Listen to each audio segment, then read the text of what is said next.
நல்லா இருக்குங்களாப்பா?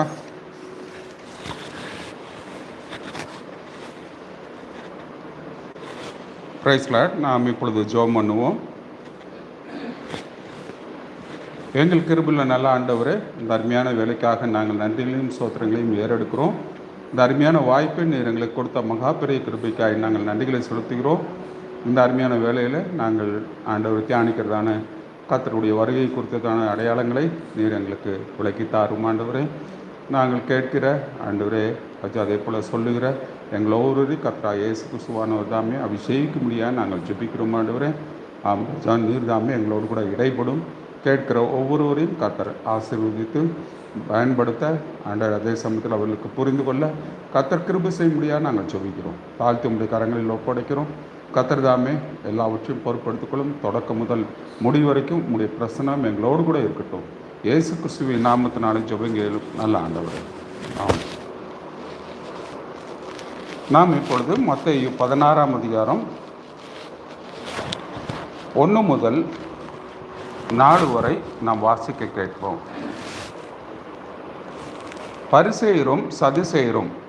மத்தேயு 16 1 முதல் 4 வரை. பரிசேயரும் சதுசேயரும் அவரை சோதிக்கும்படி அவரிடத்தில் வந்து வானத்திலிருந்து ஒரு அடையாளத்தை தங்களுக்கு காண்பிக்க வேண்டும் என்று கேட்டார்கள். அவர்களுக்கு அவர் பிரதியுத்தரமாக, அஸ்தமான போகிற போது செவ்வானம் விட்டிருக்கிறது, அதனால் வெளி வாங்கும் என்று சொல்லுகிறீர்கள். உதயமாகிற போது செவ்வானமும் மந்தாரமாக இருக்கிறது, அதனால் இன்றைக்கு காற்றும் மழையும் உண்டாகும் என்று சொல்கிறீர்கள். மாயக்காரரே, வானத்தின் தோற்றத்தை நிதானிக்க உங்களுக்கு தெரியுமே, காலங்களின் அடையாளங்களை நிதானிக்க உங்களால் கூடாதா? இந்த பொல்லாத விபச்சார சந்ததியார் அடையாளம் தேடுகிறார்கள். யோனா தீர்க்கதரிசியின் அடையாளமே அன்றி வேற அடையாளம் இவர்களுக்கு கொடுக்கப்படுவதில்லை என்று சொல்லி அவர்களை விட்டு புறப்பட்டு போனார். கர்த்தர் தாமே இந்த வார்த்தையை நமக்கு ஆசீர்வதித்து கொடுப்பாராக. இப்பொழுது நாம் வாசித்த இந்த வார்த்தையில் இயேசு கிறிஸ்து சொல்லுகிறார், காலங்களின் அடையாளங்களை நிதானிக்க உங்களால் கூடாதா? வானத்தின் தோற்றத்தை நிதானிக்க உங்களுக்கு தெரியுமே, காலங்களின் அடையாளங்களை நிதானிக்க உங்களுக்கு தோன்றாதா? போன வாரம் அதை குறித்து, வருகையின் அடையாளங்களை குறித்து நாம் பார்த்தோம். கிட்டத்தட்ட ஒரு 16 அடையாளங்களை குறித்து பார்த்தோம். இன்றைக்கு ஆவிக்குரிய அடையாளங்களை நாம் பார்க்க போகிறோம். இந்த லிங்க்கு அப்படியே அனுப்பிடுங்கப்பா.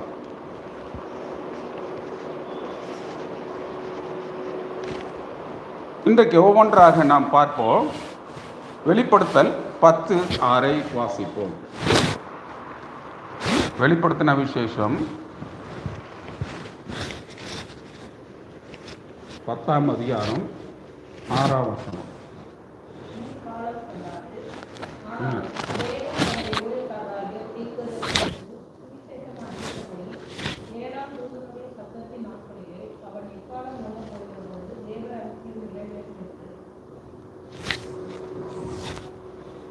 இனி காலம் செல்லாது, ஆனாலும் தேவன் தம்முடைய ஊழியக்காரராகிய தீர்க்கதரிசிகளுக்கு சுவிசேஷமாய் அறிவித்தபடி 7ஆம் தூதனுடைய சத்தத்தின் நாட்களிலே அவன் எக்காலம் உதப்புகிற போது தேவ ரகசியம் நிறைவேறும் என்று வெளிப்படுத்தின விசேஷத்தில் சொல்லியிருக்கிறது.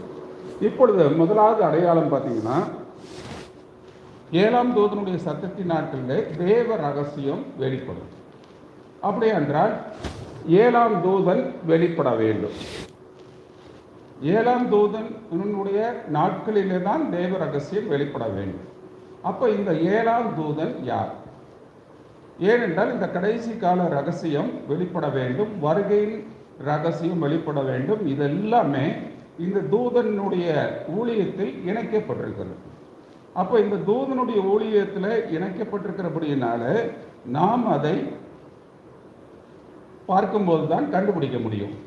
அப்போ இந்த 7ஆம் தூதனுடைய சத்தத்தின் நாட்களிலே எந்த நாட்கள் என்பதை நாம் ஆராய வேண்டுமானால், மல்கியா 4ஆம் அதிகாரம் 5-6 வசனம். மல்கியா 4, 5, 6.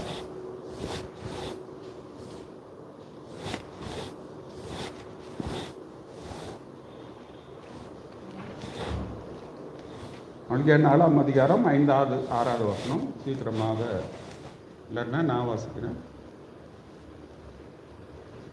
இதோ கர்த்தருடைய பெரிதும் பயங்கரமான நாள் வருகிறதற்கு முன்னே நான் உங்களிடத்திற்கு எலியா தீர்க்கதரிசியை அனுப்புகிறேன். நான் வந்து பூமியை சங்காரத்தால் அடிக்காதபடிக்கு அவன் பிதாக்களுடைய இருதயத்தை பிள்ளைகளிடத்திற்கும் பிள்ளைகளுடைய இருதயத்தை பிதாக்களிடத்திற்கும் அனுப்புவான். அப்படியானால் இந்த 7ஆம் தூதனுடைய நாட்கள் எந்த நாட்களாக இருக்கும்? கர்த்தருடைய பெரிதும் பயங்கரமான நாள் வருகிறதற்கு முன்னமே எலியா தீர்க்கதரிசியை அனுப்புவேன் என்று ஆண்டவர் சொல்லியிருக்கிறார். லூக்கா 1:17 வாசிப்போம்.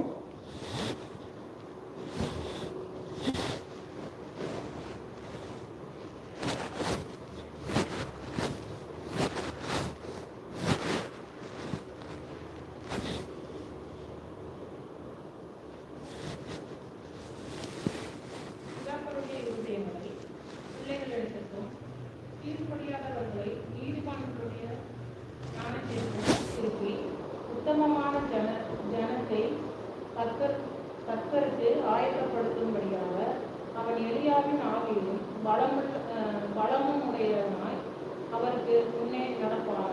பாருங்க, லூக்கா 1:17 சொல்லியிருக்குது, அவன் எலியாவின் ஆவியும் பலமும் உடையவனாய் அவருக்கு முன்னே நடப்பான் என்றார். அப்படியானால் அதற்கு முன்பாக சொல்லப்பட்டிருக்குது முதல் பகுதியில் பிதாக்களுடைய இருதயங்களை பிள்ளைக்கு எடுத்திருக்கோம். இந்த லூக்கா 1:14 பார்க்கும்போது அது யாரை குறிக்கிறது என்று எல்லாருக்குமே தெரியும். யோவான் ஸ்நானகனை குறிக்கிறது. அப்போ யோவான் ஸ்நானகன் மல்கியா 4:5-6 படி அவர் முதல் ஊழியத்தை செய்து முடித்து விட்டார். மல்கியா 4:6 படி பிதாக்களுடைய இருதயத்தை பிள்ளைகள் எடுத்திருக்கும். அடுத்த பகுதியை தூதன் அந்த இடத்துல யோவானை குறித்துதான தீர்க்க தரிசனத்தை சொல்லவில்லை. அப்போ ரெண்டாவது ஒரு காரியம் எப்பொழுது நடக்குன்னா, பிள்ளைகளுடைய இருதயத்தை பிதாக்கள் எடுத்திருக்கும். அப்போ பிள்ளைகளுடைய இருதயம் என்னன்னா, இப்போது இருக்கிற தேவனுடைய பிள்ளைகளுடைய இருதயம் அவர்கள் அப்போஸ்தல பிதாக்கள் இடத்துக்கு திருப்புகிற ஒரு ஊழியத்தை 7ஆம் தூதன் உடையவராய் இருப்பார். இது இரண்டாவது அடையாளமாக இருக்குது. அவர் எலியா தீர்க்கதரிசியாக இருப்பார். இந்த 7ஆம் தூதன் யார் என்றால் அவர் எலியா தீர்க்கதரிசியாக இருப்பார். இந்த எலியா தீர்க்கதரிசியை குறித்து நாம் பார்க்க வேண்டுமானால், எலியா 5 முறை வர வேண்டும். ஒன்று எலியாவாக வருகிறார், அடுத்தது எலிசாவாக வருகிறார், அடுத்தது யோவான் ஸ்நானகனாக வருகிறார், அடுத்தது வெளிப்படுத்தல் 10:6 படி அவர் 7ஆம் தூதனாக வருகிறார். கடைசியாக அவர் யூத ஜனங்களுக்கு வெளிப்படுத்தின விசேஷம் 11ஆம் அதிகாரத்தின்படி அவர் திரும்பவும் யூத ஜனங்களிடத்தில் எலியா தீர்க்கதரிசியாக வருகிறார்.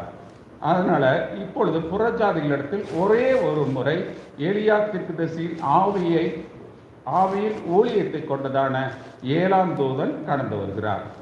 இதுதான் காரியம். அடுத்தது மத்தேயு 25:6.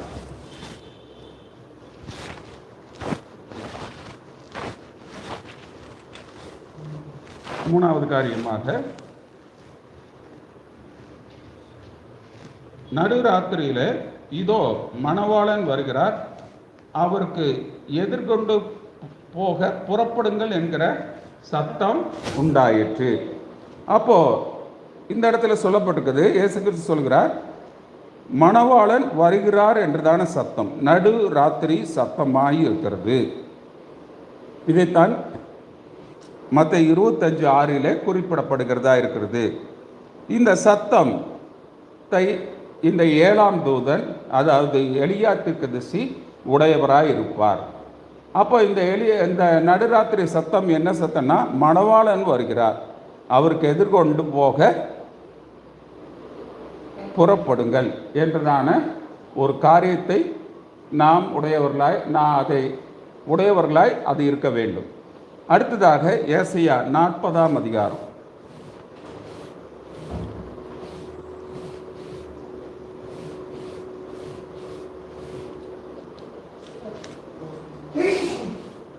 ஏசாயா 40ஆம் அதிகாரம்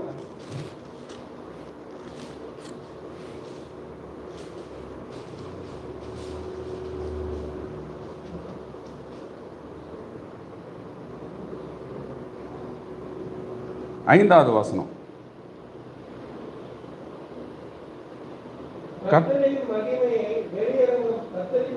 வெளியரங்கமாகும், மாம்சமான யாவும் அதை ஏகமாய் காணும். கர்த்தரின் வாக்கு அதை உரைத்து என்றும் வனாந்தரத்திலே கூப்பிடுகிற சத்தம் உண்டாயிற்று. பாருங்க, இதுல வனாந்தரத்தில் கூப்பிடுகிற சத்தம் உண்டாயிற்று என்று சொல்லப்படுகிறது. மத்தேயு எழுதின சுவிசேஷம்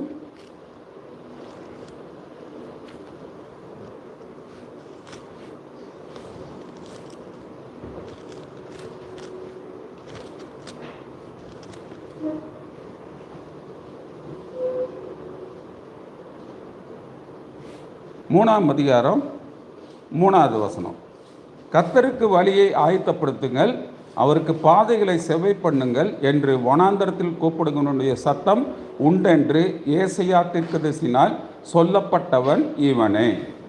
அப்படியானால் இந்த இடத்துல பார்க்கும்போது மத்தேயு 3ஆம் அதிகாரத்தில் குறிப்பிடப்படுகிற இந்த வனாந்தரத்தில் கூப்பிடுகளுடைய சத்தம் யாருடைய சத்தம்னா யோவான் ஸ்நானகனுடைய சத்தமாய் இருக்கிறது.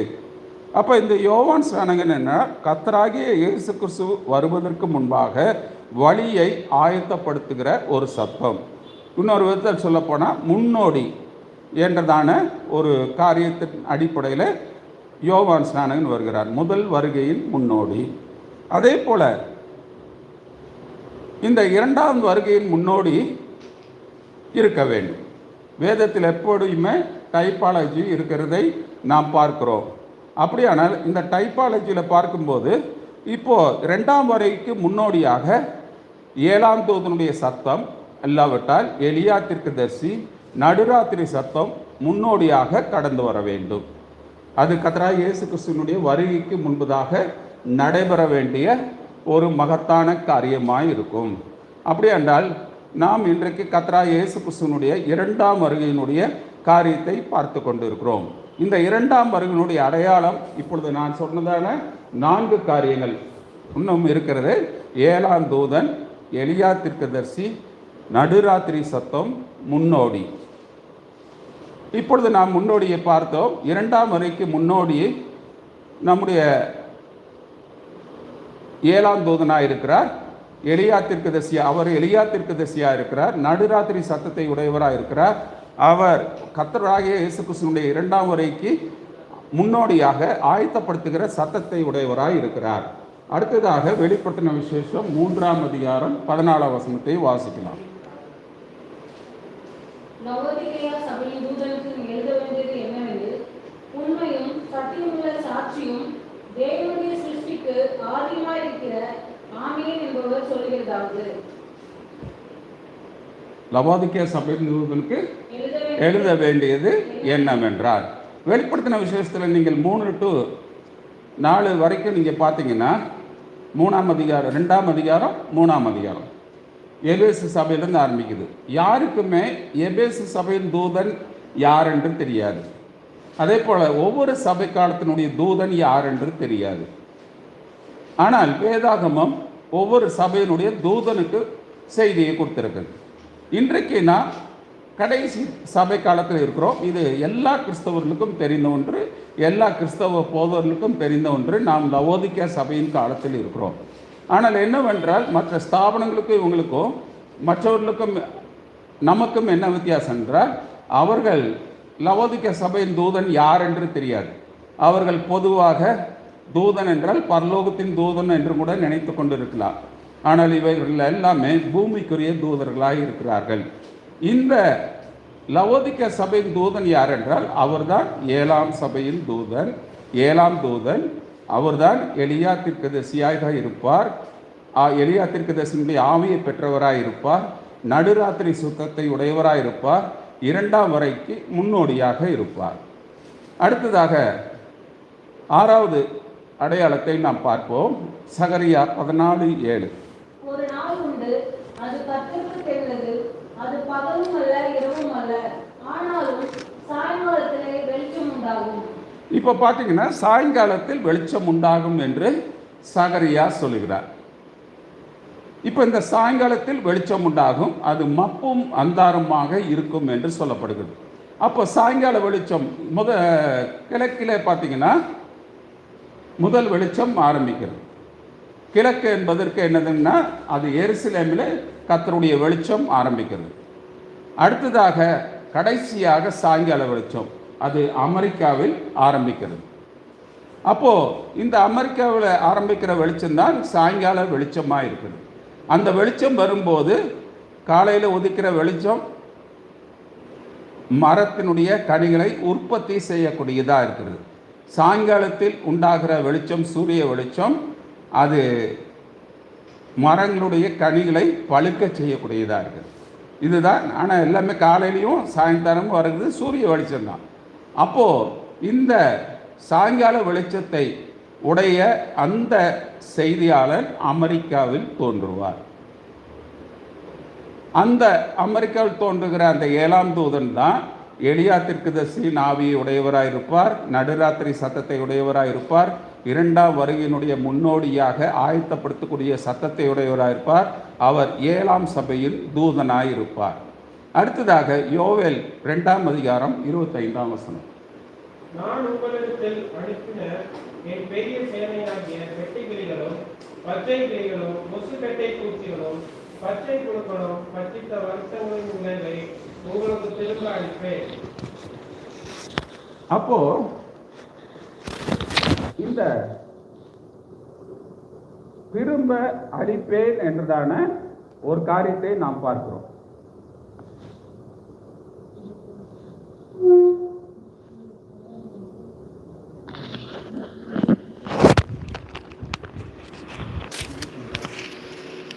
திரும்ப அளிப்பேன் என்றதான ஒரு காரியத்தை நமக்கு வைத்திருக்கிறார். அப்போ இந்த திரும்ப அளிப்பேன் என்றதான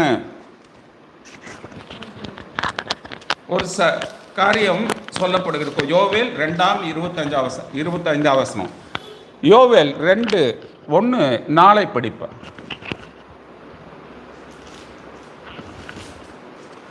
பச்சை புலி விட்டதை வெட்டுக்கிளி தின்றது, வெட்டுக்கிளி விட்டதை பச்சை கிளி தின்றது, பச்சை கிளி விட்டதை முசுக்கட்டை பூச்சி தின்றது. இப்போ பார்த்தீங்கன்னா இந்த பூச்சியில் பச்சித்த வருஷங்களினுடைய விளைவை திரும்ப அளிப்பேன் என்று சொல்லப்பட்டிருக்கிறது யோவேல் 2:25. அப்போ இந்த ஊழியமானது திரும்ப அளிக்கப்படுவதனுடைய ஊழியமாய் இருக்கிறது. அப்போ இந்த ஊழியத்தை இந்த 7ஆம் தூதன் உடையவராயிருப்பார். அவர் எலியா தீர்க்கதரிசியினுடைய ஆவியை பெற்றவராயிருப்பார். நடுராத்திரி சத்தத்தை உடையவராயிருப்பார். அவர் 2ஆம் வருகையினுடைய முன்னோடியாக இருப்பார். அவர் லவோதிக்கா சபையினுடைய தூதனாயிருப்பார். சாயங்கால வெளிச்சத்தையுடைய அமெரிக்காவில் தோன்றுகிறவராயிருப்பார். அந்த செய்தியானது நமக்கு எல்லாவற்றையும் திரும்ப அளிக்கக்கூடிய ஒரு செய்தியாக இருக்கும் என்பதை நாம் அறியலாம். அப்போ இன்றைக்கு பார்க்கும்போது முடிவு கால செய்தியாளனும் செய்தியும் ஒன்றாக இருக்க வேண்டும். இப்போ செய்தியாளனை நம்பினா தான் நீங்கள் செய்தியை நம்ப முடியும். செய்தியாளனை நம்பாமல் நீங்கள் செய்தியை நம்ப முடியாது. அது யாராக இருந்தாலும் இயேசுவை நம்பினா நீங்கள் இயேசுவினுடைய செய்தியை நம்ப வேண்டும். அதுபோல் எந்த செய்தியாளனோ எந்த தீர்க்கதரிசியோ நீங்கள் அவர்லையும் அவருடைய செய்தியும் ஒன்றாக இருக்க வேண்டும். அப்போ பார்க்கும்போது முடிவு கால செய்தியாளனுடைய செய்தியும் சுவிசேஷ அடையாளங்களை உடையதாக இருக்கிறது. அதுவே இன்றைய கால செய்தியாக இருக்கிறது. அப்போ முடிவு கால செய்தியானது என்ன சொல்லுகிறதுனா கடைசி கால செய்தி. முடிவு கால செய்தினா கடைசி கால செய்தி மணவாட்டியை எடுத்து கொள்ளப்படுதலுக்கென்று ஆயத்தப்படுத்துவதற்கே. அப்போ இந்த எடுத்துக்கொள்ளப்படுவதற்கென்று அது ஆயத்தப்படுத்தக்கூடிய ஒரு செய்தியாக இருக்கிறது. அப்படியானால் இப்பொழுது நாம் ஒரு 7 காரியத்தை நாம் பார்த்தோம். அதை தொடர்ந்து மற்ற காரியங்களை நாம் பார்ப்போம். இந்த காலத்தில் மணவாட்டியினுடைய திருமணம் நடக்க இருக்க வேண்டும். அந்த திருமணம் சபையின் தலையோடு கூட சேர்வது தான் மணவாட்டியின் திருமணம். அதாவது தலைக்கல் சபையோடு கூட பொருந்துதல். அப்போ இந்த தலைக்கல் சபையோடு கூட பொருந்த வேண்டும். அதுதான் இந்த காலத்தினுடைய ஒரு மகத்தான காரியம். அந்த தலையோடு கூட பொருந்த, அதுதான் தலைக்கல். இன்னும் தலைக்கல் பொருந்தவில்லை. ஆனால் இன்றைக்கு அநேக சபைகள் தலைக்கல் பொருந்தி விட்டது என்று சொல்லுகிறார்கள், தலைக்கல் வந்துவிட்டது என்று சொல்லுகிறார்கள். தலைக்கல் என்பது பரிசுத்தாவியின் ஞானஸ்நானமாய் இருக்கிறது. அது இன்னும் பொருந்தவில்லை. நாம் சகோதர சிநேகத்தில் இருக்கிறோம், 7வது சுபாவத்தில் நாம் இருக்கிறோம். பேதுரு சொன்ன வண்ணமாக 7 சுபாவங்களை குறித்து பேதுருவில் சொல்லுகிறார். அதுபோல நாம் இன்றைக்கு 7ஆம் சபையின் காலத்தில் இருக்கிறோம். 7ஆம் சபை காலத்தையும் தலைக்கல்லையும் இணைக்கக்கூடியது பரிசுத்த ஆவியாய் இருக்கிறது. அப்போ இன்றைக்கு பரிசுத்த ஆவி திரும்ப வர வேண்டும். யோவேல் 2:28 படிக்கலாம்.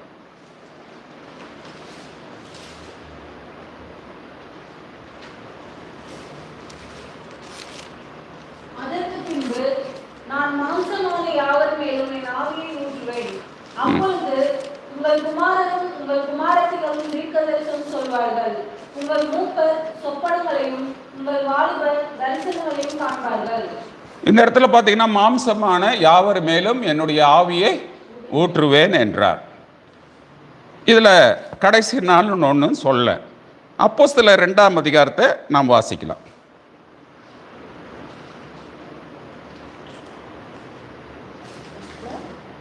பதினாறு 17.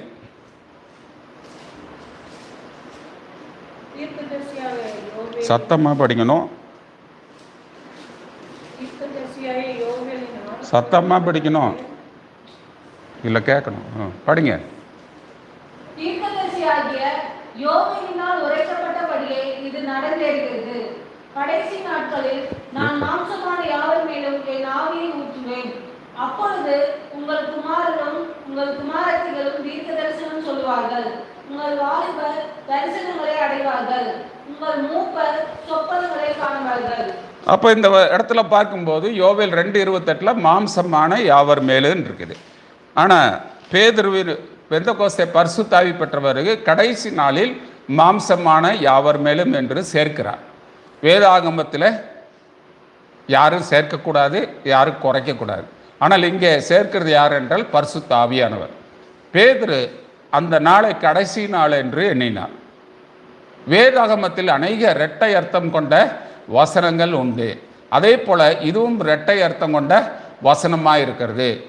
இந்த இரட்டை அர்த்தம் என்பது என்னன்னா பார்த்தீங்கன்னா கடைசி நாளில் அப்படின்னு பேதுரு நினைத்தார். ஆனால் அந்த நாட்கள் கடைசி நாட்கள் அல்ல, முதல் சபை காலமே ஆரம்பிக்கல. அப்போது இந்த நாள் தான் கடைசி நாள். அப்போது முதல் நாளில் பேதுருவினுடைய அப்போஸ்தலருடைய நாட்களில் பரிசுத்தாவி ஊற்றப்பட்ட நாட்களைப் போல பின்பு ஒரு நாட்கள் வரும் என்பதை இது முன்னடையாளமாக அறிவிக்கிறது. அப்போது நாம் வாழுகிற நாட்கள் தான் கடைசி நாளாக இருக்கிறது. இந்த நாளிலே கர்த்தர் மாம்சமான யாவர் மேலும் என்னுடைய ஆவியை ஊற்றுவேன் என்றார். இந்த பரிசுத்தாவின் ஞானஸ்நானம் தான் தலைக்கல்லாக இருக்கிறது. அதை இன்னொரு விதத்தில் சொல்லப்போனால் மனுஷகுமாரன் சபைக்கு திரும்பி வருதல், இல்லாவிட்டால் மனுஷகுமாரன் மணவாட்டியினிடத்தில் திரும்ப வருதல். அடுத்ததாக நாம் பார்ப்போம் 3ஆம் இழுப்பு என்றதான ஒரு காரியம். இது 3ஆம் இழுப்பு நமக்கு வர வேண்டும். இப்போ 3ஆம் இழுப்பு என்பது யாருக்கும் புரியாமல் இருக்கிறனால நான் திரும்ப முதல் இழுப்பு என்ன, 2ஆம் இழுப்பு என்ன, 3ஆம் இழுப்பு என்ன என்பதை நான் அறிவிக்கிறேன். முதல் இழுப்பு என்பது தெய்வீக சுகமளித்தலாக இருக்கிறது. 2ஆம் இழுப்பு வந்து பார்த்திங்கன்னா ஆவியை பகுத்தறிதலாக இருக்கிறது. 3ஆவது இழுப்பு என்பது வார்த்தையை உரைத்தலாக இருக்கிறது. இன்னொரு விதத்தில் அதை 2ஆக பிரிக்கலாம். வார்த்தையை உரைத்தல், அடுத்தது நித்தியமாய் இழக்கப்பட்டவர்களுக்கு பிரசங்கித்தல். இன்னொரு விதத்தில் சொல்லப்போனால் 3ஆம் இழுப்பு இயற்கைக்கு மேம்பட்ட அடையாளத்தை உடையதாக இருக்கிறது. இப்போ முதல் இழப்பு பரிபூர்ணமாகாமல் இரண்டாம் இழப்பு கிரியை செய்யாது. அதே போல மூன்றாம் இழப்பும் கிரியை செய்யாது. இப்போ இயேசு கிறிஸ்துவனுடைய ஊழியத்தில் முதல் இழப்பு நடைபெற்றது, தெய்வீக சுகமளித்தல், இயற்கைக்கு மேம்பட்ட சுகமளித்தல். அது முதலாவது இழுப்பாக இருக்கிறது. ரெண்டாவது, ஆவியை பகுத்தறிந்து கூறினார். சமாரிய ஸ்திரியை பற்றி அவர் வெளிப்படுத்தினார். நாத்தான் வேலை குறித்து வெளிப்படுத்தினார். இந்த சம்பவங்கள் எல்லாம் ரெண்டாம் இழுப்பு சம்மந்தப்பட்டதாக இருக்கிறது. மூன்றாம் இழுப்பில் நீங்கள் கடந்து போகும்போது பார்த்தீங்கன்னா, அதற்கு முன்பதாக அவர் வார்த்தையை உரைத்தார் என்பதை நாம் அறிந்திருக்கிறோம். அது மாத்திரமல்ல, நித்தியமாய் இழக்கப்பட்டவர்களுக்கு பிரசங்கித்தல். அவர் மரித்த பிறகு காவலில் உள்ள ஆத்துமாக்களுக்கு பிரசங்கித்தார் என்றதான செய்தியை பேதுருவில் நீங்கள் படிக்கலாம். இந்த மூன்றாம் இழுப்பு பார்த்தீங்கன்னா பொது ஜனங்களுக்கு அல்ல. முதல் இழுப்பு பப்ளிக்காக வந்துருச்சு, எல்லாரும் அதை உடையவர்களாக. ரெண்டாம் இழுப்பும் பப்ளிக் ஆயிடுச்சு. ஆனால் மூன்றாம் இழுப்பு மணவாட்டிக்கு மட்டுமே. இப்போ அடுத்ததாக பார்க்கும்போது பவுலின் ஊழியத்திலும் இது நடந்தது. மூன்றாவது பார்த்தீங்கன்னா இந்த 7ஆம் தூதனுடைய ஊழியத்திலும் இந்த 3 இழுப்புகளும் நடந்தது. அதே போல இந்த கடைசி நாட்களிலே மணவாட்டியின் ஊழியத்திலையும் இந்த 3 இழுப்புகள் சர்வசாதாரணமாக நடைபெற வேண்டும். எப்படி இயேசுவின் ஊழியத்தில் நடைபெற்றதோ, 7ஆம் தூதனுடைய ஊழியத்தில் நடைபெற்றதோ, அதே போல இந்த கடைசி நாட்களிலே மணவாட்டியின் ஊழியத்திலும் அது நடைபெற வேண்டும்.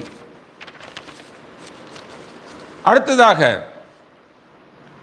எபிரேயர் 11:39-40 படிப்போம்.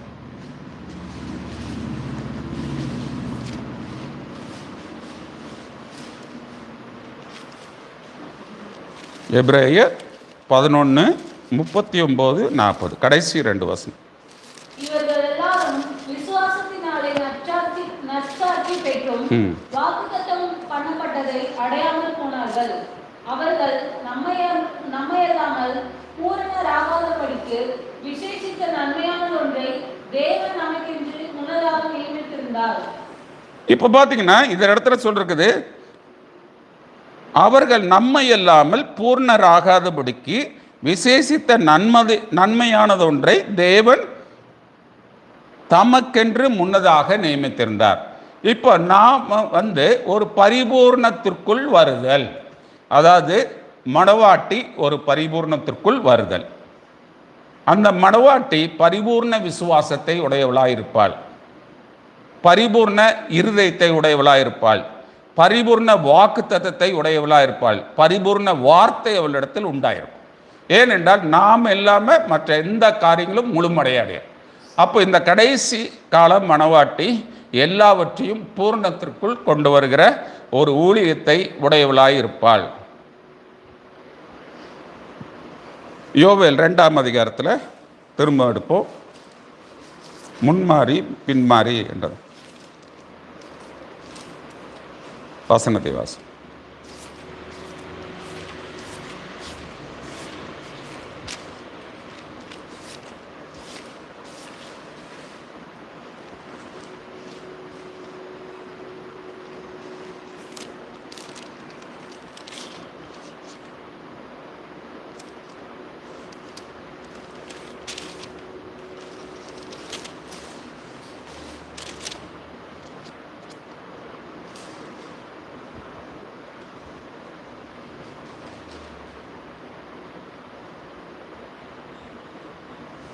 இருபத்தி 3வது வசனம். யோவேல் 2:23. சீயோன் குமாரரே, உங்கள் தேவனாகிய கர்த்தருக்குள் மகிழ்ந்து களிகூருங்கள். அவர் தக்கபடி உங்களுக்கு முன்மாரியை கொடுத்து உங்களுக்கு முன்மாரியையும் பின்மாரியையும் ஏற்கனவே வர்ஷிக்க பண்ணுவார். இப்போ பார்த்தீங்கன்னா இதில் முன்மாறி பின்மாறி. முன்மாறி நமக்கு ஊற்றப்பட்டது எப்படின்னா, இந்த சபைக்காலம் ஆரம்பிப்பதற்கு முன்பதாக பார்த்தீங்கன்னா முன்மாறி மலை அப்படின்னு சொல்லலாம். முன்மாறி என்பது பின்மாரியும் மலையை குறிக்கக்கூடியதாக இருக்குது. அப்போ முன்மாறி மலை என்பது ஒரு போதக மலையாக இருக்கிறது.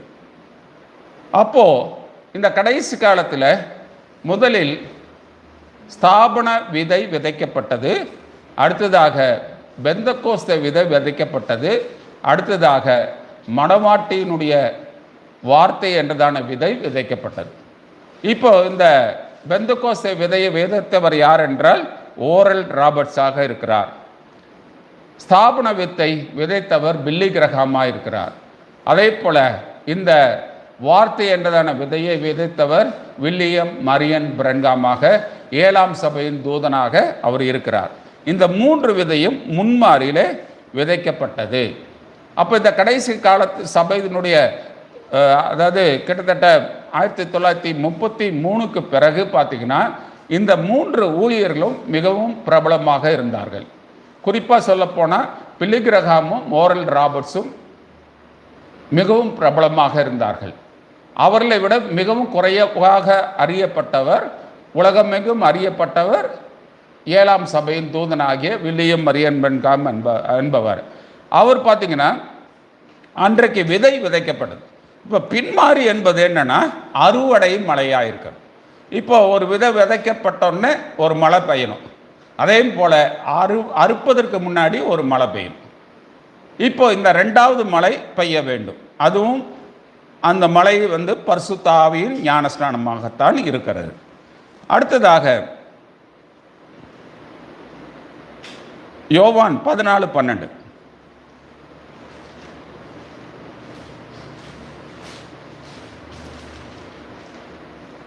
மெய்யாகவே மெய்யாகவே நான் உங்களுக்கு சொல்லுகிறேன், நான் என் பிதாவின் இடத்திற்கு போகிறபடினால் என்னை விசுவாசிக்கிறவன் நான் செய்கிற கிரியைகளை தானும் செய்வான், இவைகளை பார்க்கிலும் பெரிய கிரியைகளும் செய்வான். இப்போ யோவான் 14:12 பார்த்தீங்கன்னா அது எல்லாரும் செய்ய மாட்டாங்க அப்படிங்கிற ஒரு கருத்தும் நிலவி வருகிறது என் டைமில். மார்க் 16 தான் விசுவாசிகளுடைய அடையாளம். யோவான் 14:12 தீர்க்கதரிசி இல்லாவிட்டால் இயேசு கிறிஸ்துவனுடைய அடையாளம் என்று ஒரு பொருளை கிளப்பி வருகிறார்கள்.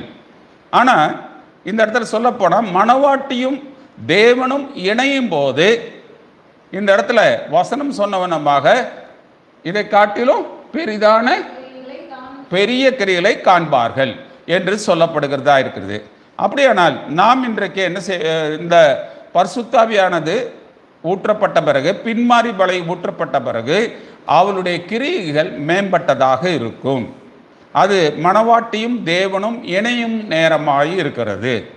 அடுத்ததாக 1 பேதுரு 1ஆம் அதிகாரம் 3-5 வரை.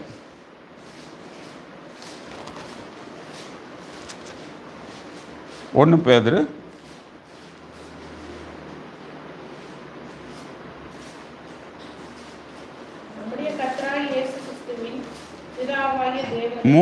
ஒன்று பேதுரு 1:3-5. கரெக்டு, வாசிக்கலாம். நம்முடைய கர்த்தராகிய இயேசு கிறிஸ்துவின் பிதாவாகிய தேவனுக்கு ஸ்தோத்திரம் உண்டாவதாக. அவர் இயேசு கிறிஸ்து மரித்தோரிலிருந்து எழுந்ததினாலே அழியாததும் மாசற்றதும் வாடாதுமாகிய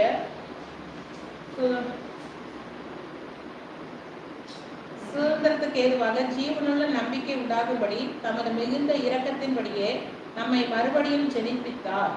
கடைசி காலத்திலே வெளிப்பட்ட ஆயத்தமாக்கப்பட்டிருக்கிற ரட்சிப்புக்கு ஏதுவாக விசுவாசத்தை கொண்டு தேவனுடைய பலத்தினாலே காக்கப்பட்டிருக்கிற உங்களுக்கு அந்த சுதந்திரம் பரலோகத்தில் வெளிப்பட்டிருக்கிறது. இங்க பேதுரு சொல்கிறார், கடைசி காலத்தில் வெளிப்பட ஆயத்தமாக்கப்பட்டிருக்கிற ரட்சிப்புக்கு ஏதுவான விசுவாசம். அப்போ இந்த கடைசி காலத்தில் ரட்சிப்புக்கு ஏதுவான விசுவாசம், அது கடைசி காலத்தில் வெளிப்பட ஆயத்தமாக்கப்பட்டிருக்கிற ரட்சிப்புக்கு ஏதுவான விசுவாசத்தை கொண்டு நாம் முன்பாக வரணும். அப்போது இதில் உடைய காரியம் என்னென்னா அதாவது கடைசி காலத்தில் வெளிப்பட ஆயத்தமாக்கப்பட்டிருக்கிற ரட்சிப்புக்கு ஏற்ற விசுவாசம் இந்த கடைசி காலத்தில் உடையதாக இருக்கும். வெளிப்படுத்தின விசேஷம் 10ஆம் அதிகாரம்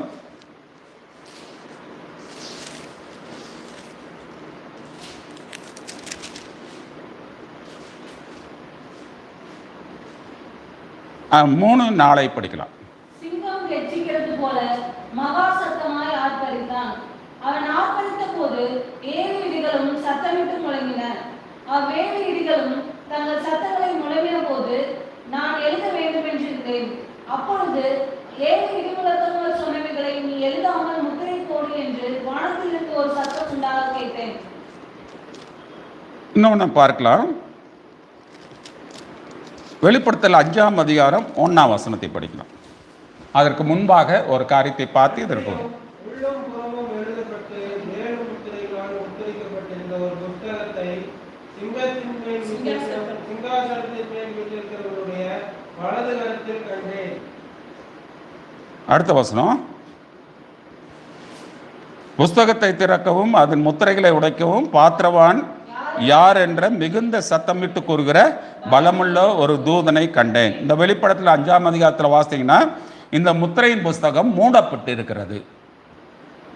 அப்போ வெளிப்படுத்தின விசேஷம் 10ஆம் அதிகாரத்தில் 2வது வசனத்தை வாசிங்கன்னா திறக்கப்பட்ட ஒரு சிறு புஸ்தகம் அவர் கையில் இருந்தது. அப்போ இந்த வெளிப்படுத்தல் 5ஆம் அதிகாரத்தில் பார்க்கும்போது 7 முத்திரைகளால் முத்திரிக்கப்பட்டிருந்த ஒரு புஸ்தகம், இந்த இடத்துல வரும்போது அவருடைய திறக்கப்பட்ட ஒரு சிறு புஸ்தகம் அவர் கையில் இருந்தது. அப்போ அவருடைய கையில் இருந்தபோது அது திறக்கப்பட்ட புஸ்தகமாய் இருந்தது. வெளிப்படுத்தல் 5ல் முத்திரைகளை அவர் உடைக்க பாத்திரவானா இல்லாதபடினால் யோவான் மிகவும் அழுதான். அதை உடைக்க ஆட்டுக்குட்டியானவர் ஜெயம் கொண்டிருக்கிறார் என்று சொன்னபோது இயேசு கிறிஸ்து இந்த பூலோகத்தில் வந்து அவர் பிரசங்கம் பண்ணி மரித்து அடக்கம் பண்ணப்பட்டு உயிர் தெழுந்த பிறகு இந்த முத்திரைகளை உடைக்க பார்த்தவரான் ஆனார். ஆனாலும் வெளிப்படுத்தின விசேஷம் 10ஆம் அதிகாரம் 6ஆம் வசனத்தின்படி 7ஆம் தூதனுடைய சத்தத்தின் நாட்களில் போதும்போது தேவ ரகசியம் வெளிப்படும்.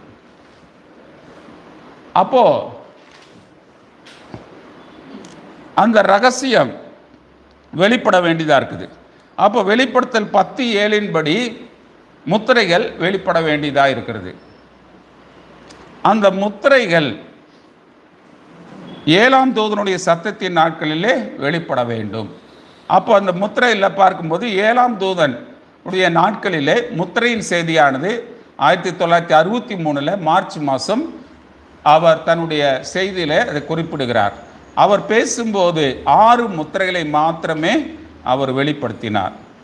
7ஆம் முத்திரை தனக்கு தெரியாது என்று திட்டவட்டமாக 7ஆம் முத்திரையினுடைய செய்தியில் அவர் திட்டவட்டமாக கூறிவிட்டார். அப்போது இந்த 7ஆம் முத்திரை குறித்து அவர் சொல்லும்போது 7ஆம் முத்திரையும் 7 இடிமுழக்கங்களும் ஒன்று என்று குறிப்பிட்டிருக்கிறார். அதனால்தான் நான் கொஞ்சம் சொல்வதற்கு தாமதித்தேன். வெளிப்படுத்தல் விசேஷம் 10ஆம் அதிகாரம் 3ஆம் வசனத்தின்படி இந்த 7 இடி முழக்கங்களை குறித்து நாம் இப்பொழுது வாசித்தோம். அவ் 7 இடிகளும் தங்கள் சத்தத்தை முழங்கின போது நான் எழுத வேண்டும் என்றிருந்தேன். அப்பொழுது 7 இடி முழக்கங்கள் சொன்னவர்களை நீ எழுதாமல் முத்திரை போடு. அப்போது 7ஆம் முத்திரையும் 7 இடி முழக்கங்களும் ஒன்று. ஆனால் அது இப்பொழுது வெளிப்படலை. கடைசி நேரத்தில் அது திண்ணமாக வெளிப்படும் என்று தீர்க்கதரிசி 7ஆம் முத்திரையின் செய்தியில் மிகவும் ஆணித்தரமாக குறிப்பிட்டிருக்கிறார். அப்போது இந்த 7 இடிமுழக்கங்கள் முழிப்படும் போது அது மணவாட்டிக்கு எடுத்துக்கொள்ளப்பதற்கேற்ற விசுவாசத்தையும் எடுத்துக்கொள்ளப்படுவதற்கேற்ற கிருபையும் எடுத்துக்கொள்ளப்படுவதற்கேற்ற வல்லமையும் அது அளிக்கக்கூடியதாக இருக்கிறது. அப்படியானால் இந்த 7 இடிமுழக்கங்கள் வெளிப்பட வேண்டிய ஒரு காலத்தில் நாம் இருக்கிறோம். அடுத்ததாக ரோமர் 12:1 வசனம்.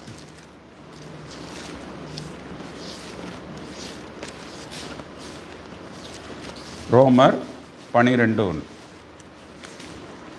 அப்படி இருக்க சகோதரரே, நீங்கள் உங்கள் சரீரங்களை பரிசுத்தமும் தேவனுக்கு பிரியமான ஜீவ பலியாக ஒப்புக் கொடுக்க வேண்டும் என்று தேவனுடைய இரக்கங்களை முன்னிட்டு உங்களை வேண்டிக் கொள்கிறேன். இதுவே நீங்கள் செய்யத்தக்க புத்தியுள்ள ஆராதனை. நீங்கள் இந்த பிரபஞ்சத்திற்கு ஒத்த வேஷம் தெரியாமல் தேவனுடைய நன்மையும் பிரியமும் பரிபூர்ணமான சித்தம் என்னவென்று பகுத்தறியத்தக்கதாக உங்கள் மனம் புதிதாகிறதுனாலே மறுரூபமாகுங்கள். இப்போ பார்த்தீங்கன்னா நாம் மறுரூபம் அடைதலினுடைய ஒரு நேரத்தில் நாம் இருக்கிறோம்.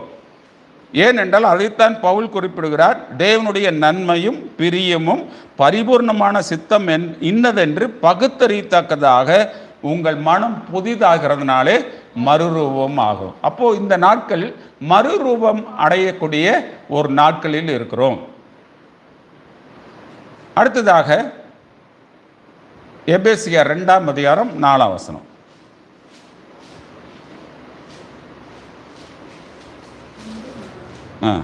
தேவனோ இரக்கத்தில் ஐஸ்வர்யமுள்ளவராய் நம்மில் அன்பு கொண்ட தம்முடைய மிகுந்த அன்பினாலே அக்கிரமங்களில் மரித்தவர்களாய் இருந்த நம்மை கிறிஸ்துவுடனே கூட உயிர்ப்பித்தார். கிருபையினாலே ரட்சிக்கப்பட்டீர்கள். அப்போ இன்றைக்கு நாம் உயிர்த்தெழுதலினுடைய காலத்தில் இருக்கிறோம். முதல் உயிர்த்தெழுதல் நடந்து விட்டது.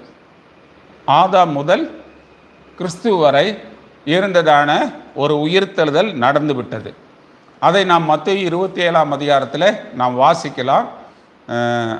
27 வாசிக்கும் போது 51க்கு மேலே வாசிக்கும்போது அவர் மிகுந்த சத்தமிட்டு தன்னுடைய ஆவியை விட்டார். அப்பொழுது மரித்த பரிசுத்தவான்களுடைய கல்லறை திறந்தது. அவர் உயிர் தெழுந்த பின்பு அந்த ஆவிகள் உயிரடைந்து பரிசுத்தவான்களுக்கு காணப்பட்டு அவர்கள் என்ன செய்தார்கள்? மேகத்திலே கடந்து போனார்கள் என்று வேதவசனம் சொல்லுகிறது. அப்படியானால் உயிர்த்தெழுதல் நடைபெற வேண்டியதாக இருக்குது. முதலாவது உயிர்த்தெழுதல் அதாவது ஆதாம் முதல் கிறிஸ்து வரை பரிசுத்தவான்கள் மட்டும் உயிர்த்தெழுந்தார்கள், பாவிகள் உயிர்த்தெழல. அடுத்ததாக பார்க்கும்போது 2ஆம் உயிர்த்தெழுதல் நம்முடைய நாட்களிலே நடைபெற வேண்டியதாக இருக்கிறது. அது என்ன செய்யணும்? கிறிஸ்து முதல், அதாவது முதல் சபைக்காலம் முதல் இந்த லவோதிக்கா சபைக்காலம் வரை இருக்கிறதான பரிசுத்தவான்கள் எழும்ப வேண்டியதாக இருக்கிறது. அப்போது அந்த உயிர்த்தெழுதனுடைய காலத்தில் நாம் இருக்கிறோம். இந்த உயிர்த்தெழுதனுடைய நாட்களாய் நம்முடைய நாட்கள் இருக்கிறது. அது இந்த மணவாட்டி இதை எல்லாவற்றையும் மறுரூபப்பட்டு அவள் எல்லா வல்லமையும் பெற்று 3 இழுப்புகளையும் உடையவளாக இருக்கும்போது எல்லா காரியங்களும் நடைபெறக்கூடியதாக இருக்கிறது. அடுத்ததாக ரோமர் 8ஆம் அதிகாரம் 15வது வசனம்.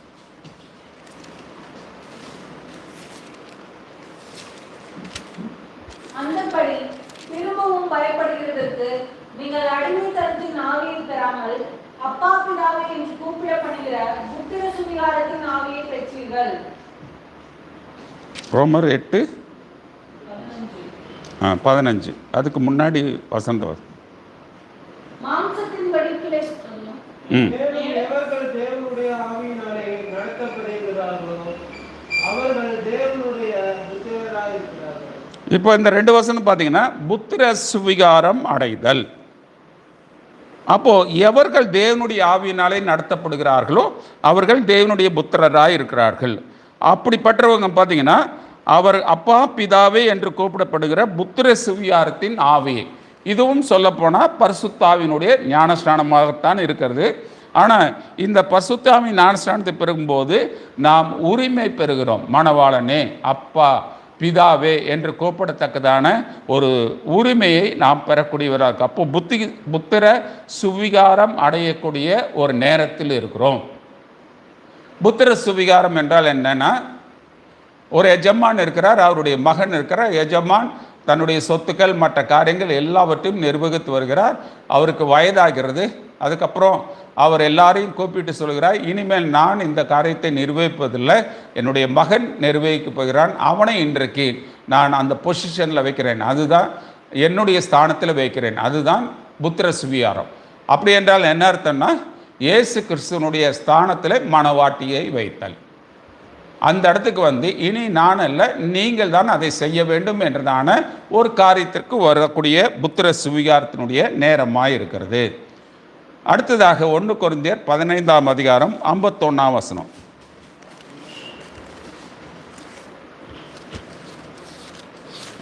இதோ ஒரு ரகசியத்தை உங்களுக்கு அறிவிக்கிறேன், நாம் எல்லாரும் நித்திரை அடைவதில்லை, ஆகிலும் கடைசி எக்காலம் தொனிக்கும் போது ஒரு நிமிஷத்திலே, ஒரு இமைப்பொழுதிலே நாம் எல்லோரும் மறுரூபமாக்கப்படுவோம். 53. அழிவுள்ளதாகியது அழியாமையும் சாவுக்கேதுவாகியது சாவாமையும் தெரிந்து கொள்ள வேண்டும். அடுத்த வசனம். அழிவுள்ளதாகிய இது அழியாமையும் சாவுக்கு இதுவாகி இது சாவாவின் கையில் தடுத்து கொள்ளும் போது மரணம் ஜெயமாக விழுங்கப்பட்டது என்று எழுதியிருக்கிற வார்த்தை நிறைவேறும். பாருங்க, இந்த சரீர மாற்றம் அடைதல், இன்றைக்கு நம்முடைய மீட்பு ஆத்தும மீட்பா இருக்கிறது. அடுத்ததாக நாம் சரீர மீட்பை உடையவர்களாக சரீரம் மாற்றம் அடைய வேண்டும். அப்போ இந்த அழிவுள்ள சரீரமாகிய இது அழியாமையின் சரீரத்தை அடைய வேண்டும். சாவுக்கு எதுவான இந்த சரீரம் சாவாமை அடைய வேண்டும். அதுவும் இந்த நாட்களிலே நடைபெற வேண்டிய ஒரு காலத்தில் நாம் எடுக்கிறோம். அடுத்ததாக 1 தெசலோனிக்கர் 4:16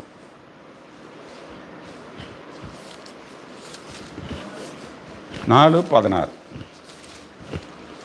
ஏனெனில் கர்த்தர் தாமே ஆரவாரத்தோடும் பிரதான தூதனுடைய சத்தத்தோடும் தேவ எக்காலத்தோடும் வானத்திலிருந்து இறங்கி வருவார். அப்பொழுது கிறிஸ்துவுக்குள் மரித்தவர்கள் முதலாவது எழுந்திருப்பார்கள். பாருங்க, 16 சொல்லப்பட்டிருக்கு, கர்த்தர் தாமே ஆரவாரத்தோடும், அடுத்தது என்ன, பிரதான தூதனுடைய சத்தத்தோடும் தேவ எக்காலத்தோடும் இறங்கி வருவார். அப்பொழுது கிறிஸ்துவுக்குள் மரித்தவர்கள் முதலாவது எழும்புவார்கள். அப்போ இது வருகையினுடைய ஒரு அடையாளமாக இருக்குது. கர்த்தர் தாமே ஆரவாரம் என்று சொல்லும்போது இந்த ஆரவாரம் என்பது ஒரு செய்தியாக இருக்கிறது. ஒரு செய்தி என்று இங்கிலீஷில் ஹே சவுட் என்று போடப்பட்டிருக்கும் இங்கிலீஷில். அப்போது அந்த செய்தி தான் 7ஆம் தூதனுடைய செய்தியாக இருக்கிறது. அதுதான் ஆரவாரமாக இருக்குது. இந்த செய்தியானது மணவாட்டியை ஆயத்தப்படுத்தும் செய்தி என்று ஆகாயத்தில் எடுத்துக்கொள்ளப்படுதல் செய்தியை நீங்கள் வாசித்தீங்கன்னா இந்த 3 பகுதியும் நீங்கள் அர்த்தத்தை உடையதாக இருக்கலாம். அந்த அர்த்தத்திலிருந்து தான் நான் அப்படியே சொல்கிறேன். பிரதான தூதனுடைய சத்தம் எனப்படும் போது அது மரித்தவர்களை உயிரோடு கூட எழுப்பக்கூடிய சத்தம். தேவ எக்காலம் என்பது கல்யாண விருந்திற்கு அழைக்கப்படக்கூடிய ஒரு சத்தம். 3மே செய்தி தான். அப்போ இந்த செய்தி என்னன்னா, கர்த்தர் தாமே ஆரவாரத்தோடும், எல்லாமே கர்த்தர் தாமே செய்யக்கூடிய ஒரு காரியம். இந்த 3 காரியங்கள் முடிவதற்கு முன்பதாக கிறிஸ்துவுக்குள் மரித்தவர்கள் முதலாவது எழுந்திருப்பார்கள். பின்பு உயிரோடு இருக்கும் நாமும் கர்த்தருக்கு எதிர்கொண்டு போவோம், ஆகாயத்தில் எடுத்துக்கொள்ளப்படுவோம். அப்போ இந்த 3 சம்பவங்களுடைய முதல் சம்பவத்தின் நாட்களில் இருக்கிறோம். ஆரவாரத்தின் நாட்களிலே நாம் இருக்கிறோம். அடுத்ததாக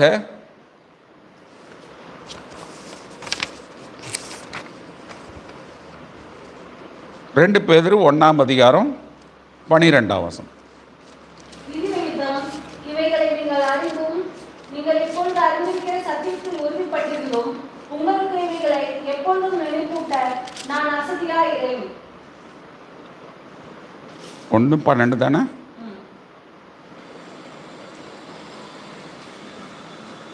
13. நம்முடைய கர்த்தராகிய இயேசு கிறிஸ்து எனக்கு அறிவித்தபடி நான் என் கூடாரத்தை விட்டு போவது சீக்கிரத்தில் மேலிருக்கும் என்று அறிந்து இந்த கூடாரத்தில் நான் இருக்கும் அளவும் உங்களை நினைப்பூட்டி எழுப்பி விடுவது நியாயம் என்று எண்ணுகிறேன். பாருங்க, 11ஆம் வசனத்தில் இதற்கு முன்னதாக சொல்கிறார், இவ்விதமாய் நம்முடைய கர்த்தரும் இரட்சகருமாகிய இயேசு கிறிஸ்துவினுடைய நித்திய ராஜ்யத்துக்கு உட்படும் பிரவேசம் உங்களுக்கு பரிபூர்ணமாய் அளிக்கப்படும். அதனுடைய தொடர்ச்சி தான் 12, 13, 14 வசனம். ஏனென்றால் பார்க்கும்போது இன்றைக்கு கடைசி நேரத்தில் ஒரு எழுப்புதல் ஏற்படும். அந்த எழுப்புதல் மணவாட்டியினுடைய ஊழியத்தில் காணப்படும். தீர்க்கதரிசிகிட்ட ஒரு கேள்வி கேட்குறாங்க, 7ஆம் முத்திரையினுடைய கேள்வியிலும் பதில்களும் என்றதான செய்தியில் நீங்கள் வாசித்து பார்த்தீங்கன்னா, மணவாட்டிக்கு என்று ஒரு ஊழியம் இருக்குமா அப்படின்னு கேட்கும்போது தீர்க்கதரிசி குறிப்பிடுகிறார், அந்த ஊழியம் இப்பொழுது நடந்து கொண்டிருக்கிறது. அது 5 விதமான ஊழியத்தோடு கூட சம்பந்தப்பட்டதாக இருக்கிறது. அது எளிமையாக இருக்கும், ஆனால் மகத்தானதாக இருக்கும் என்று சொல்லியிருக்கிறார். அப்போது இந்த வருகையின் அடையாளங்கள் எல்லாமே எதை குறிக்கிறது என்றால், இந்த போன தடவை நாம் பார்த்தது எல்லாமே ஒரு மாம்ச பிரகாரமான அடையாளமாகவும் காணப்பட்டது. அதுலேயும் ஒரு சில அடையாளங்கள் ஆவிக்குரியதாக இருந்தன. அதே போல் இன்றைக்கு நாம் பார்த்த எல்லாமே ஒரு ஆவிக்குரிய அடையாளங்களாக இருக்குது. இன்னும் நிறைய அடையாளங்கள் இருக்கிறது. நாம் இப்பொழுது இதெல்லாவற்றையும் தொடர்ந்து பார்த்து கொண்டே இருக்கலாம். இதை வைத்து இன்னும் நிறைய அடையாளங்களை பவுலும் குறிப்பிட்டிருக்கிறார், தீர்க்கதரிசியும் தன்னுடைய செய்தியில் குறிப்பிட்டிருக்கிறார். இப்படிப்பட்ட அடையாளங்கள் நமக்கு என்ன அறிவிக்கிறது என்றால், அவருடைய வருகை மிக சமீபமாக இருக்கிறது என்பதை அது அறிவிக்கிறதா இருக்கிறது. என்றைக்குமே அடையாளம் பார்த்திங்கன்னா ஏதோ ஒன்று வருவதற்கு முன்பதாக அளிக்கப்படுகிறது. முதலமைச்சரோ பிரதமரோ வருவதற்கு முன்பதாக அங்கே சைரன், மற்ற காரியங்கள், ஒரு அணிவகுப்பு எல்லாமே உண்டாயிருக்கும். அதுக்கப்புறம்தான் அவங்க வருவாங்க. அதே போல தான் இயேசு கிறிஸ்து வருவதற்கு முன்பதாக அது என்ன செய்து முன்னோடி ஆயத்தப்படுத்தக்கூடிய செய்தி, 7ஆம் தூதனுடைய நாட்கள், இது எல்லாமே கர்த்தராகிய இயேசு கிறிஸ்து வருவதற்கு முன்பாக நடக்கக்கூடிய ஒரு அடையாளங்களாக இருக்கிறது. அப்போது நாம் இந்த அடையாளங்களை பார்த்து நாம் சோர்ந்து போய்விடக்கூடாது. நாம் காலத்தின் கடைசி கட்டத்தில் இருக்கிறோம். நாம் ஆயத்தமாக வேண்டும். கர்த்தருடைய வருகைக்கென்று ஆயத்தம் நேரமெல்லாம் கிடையாது. எப்போது இந்த சபைக்காலம் முடியும் என்று நாம் யாரும் சொல்லிவிட முடியாது. தீர்க்கதரிசியும் கூட முன்னுரைக்கிறேன் என்று தான் சொன்னார். நான் இது கர்த்தர் உரைக்கிறதாவது என்று சொல்லலைன்னு சொல்லிட்டார். அப்படியானால் யாருமே அதை சொல்ல முடியாது. ஏனென்றால் அவருடைய வருகை நாளையும் நேரமும் யாரும் அறிய முடியாது, தூதர்களும் அறியார்கள் என்று இயேசு கிறிஸ்துவை சொல்லிட்டு போயிட்டார். அதனால் நாலு அடையாளங்களை பார்க்கும்போது நமக்கு பண்ணலாம். அதனால தான் நாம் வாசித்த முதல் வசனம் என்னவென்றால் மத்தேயு 24 வாசித்தோமா, மத்தேயு 16 வானத்தின் தோற்றத்தை உங்களால் நிதானிக்க கூடுமே என்று வாசித்தோம். மத்தேயு 16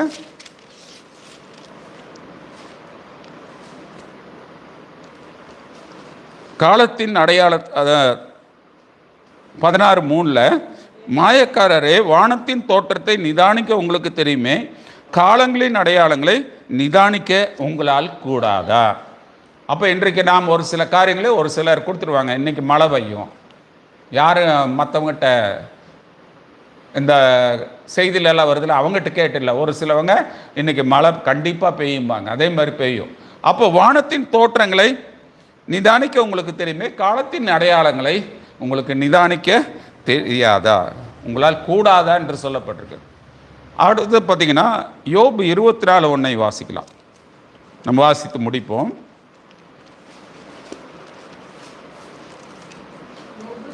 யோபு 24:1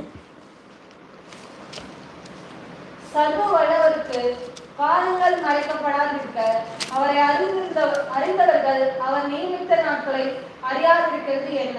பாருங்க, பழைய ஏற்பாட்டு காலத்தில் ஒரு மகத்தான வசனம் யோபு குறிப்பிடுகிறார். சர்வ வல்லவருக்கு காலங்கள் மறைக்கப்படாதிருக்க அவரை அறிந்தவர்கள் அவர் நியமித்த நாட்களை அறியாதிருக்கிறது என்ன? அப்ப நாம் அவர் நியமித்த அவரை அறிந்தவர்கள் என்றால், இந்த அவரை அறிந்தவர்கள் என்று சபையில் பிரசங்கத்தை கேட்டிருப்பாங்க. அறிதல், அவரை அறிந்தவர்கள் அவர் நியமித்த நாட்களை அறியாது இருக்கிறது என்ன அப்படின்னா என்ன அர்த்தம்? அவங்க அறிந்திருப்பார்கள். அப்போது அந்த கட்டத்திற்கு நாம் இந்த நாட்களில் இருக்க வேண்டும். அதனால் காலங்கள் இல்லை, நேரங்கள் இல்லை, அடையாளங்கள் எல்லாம் வெகு விரைவாக நிறைவேறி கொண்டிருக்கிற கடைசி கட்டத்தில் இருக்கிறோம். இந்த கடைசி கட்டத்தில் ஒட்டுமொத்தமான நாம் இப்பொழுது பார்த்த எல்லா அடையாளங்களும் ஒரு நாளில் நடக்கலாம், 40 நாட்களுக்குள் நடக்கலாம், எப்படி வேண்டுமானாலும் நடக்கலாம். அதற்குள்ளே நாம் சரீர மாற்றம் அடைவோம், புத்திர சுவிகாரம் அடைவோம், உயிர்த்தெழுதல் நடந்திருக்கோம், மறுரூபம் அடைந்திருப்போம், அடுத்தது சரீர மாற்றம் அடைந்திருப்போம். அடுத்தது என்ன நடக்கும்? 7 இடுமுழக்கங்கள் வெளிப்படுத்தப்பட்டிருக்கும், 7ஆம் முத்திரை வெளிப்படுத்தப்பட்டிருக்கும், இன்னும் அநேக பின்மாறி மலை ஊற்றப்பட்டிருக்கும், பரிசுத்தாவின் ஞான ஸ்நானத்தை உடையவர்களாயிருப்போம். இவ்விதமான அநேக காரியங்கள் சீக்கிரத்தில் வெளிப்பட இருக்கிறது. நாம் அதற்காக காத்திருப்போம், விழித்திருப்போம். நாம் சோர்ந்து போகாமல் கர்த்தருடைய வருகைக்கு என்று ஆயத்தமாகும். கர்த்தர் தாமே இந்த வார்த்தையை நமக்கு ஆசீர்வதித்து தருவாராக. நாம் ஜெபம் பண்ணுவோம். எங்கள் கிருபையுள்ள நல்ல ஆண்டவரே, இந்த அருமையான நேரத்திற்காக நன்றி செலுத்துகிறோம். இன்றைக்கு முதலாவதாக யூடியூப்பில் நாங்கள் திரும்பவுமாக இணைக்கப்பட்டிருக்கிறோம். இன்றைக்கு இணைக்கப்படாதவர்களும் திரும்பவும் செய்தி கேட்பதற்கு ஆண்டவர் நீர் உதவி செய்ய முடியாது நாங்கள் ஜெபிக்கிறோம். இந்த நேரத்தில் நாங்கள் பார்த்த வருகையின் அடையாளங்களுக்காக உமக்கு நாங்கள் நன்றிகளை செலுத்துகிறோம். ஆண்டவரே, அதன்படி நாங்கள் இப்பொழுது காலத்தின் முடிவில் இருக்கிறோம். எங்களுடைய காரியங்களை பார்த்து கொண்டு, எங்கள் மாம்ச காரியங்களை பார்த்து கொண்டு இருக்கக்கூடிய நாட்கள் அல்ல, உங்களுடைய வருகைக்கென்று ஆயத்தமாக இருக்கக்கூடிய நாட்கள். ஆண்டவரே, எங்களுக்கு என்னுடைய மாம்சத்தின் காரியங்கள் அநேக காரியங்கள் தேவைப்படுகிறதா இருக்குது. ஆனால் அது எங்களுக்கு பிரதானம் அல்ல. பிரதானமானது கர்த்தராகிய இயேசு கிறிஸ்துவினுடைய வருகையிலே நாங்கள் போவது பிரதானமான காரியம்.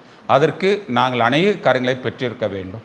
அதற்காக நாங்கள் இந்த நேரத்தில் பார்த்து தானே எல்லா காரியத்தையும் உடைய பிள்ளைகளும் அதை உடையவர்களாக இருந்து, கர்த்தருக்கு சித்தமானால் முன்குறிக்கப்பட்ட ஒவ்வொருவரும் அதை உடையவர்களாக இருந்து ஆண்டவரை கிருபை செய்யும்படியாக நாங்கள் ஜெபிக்கிறோம்.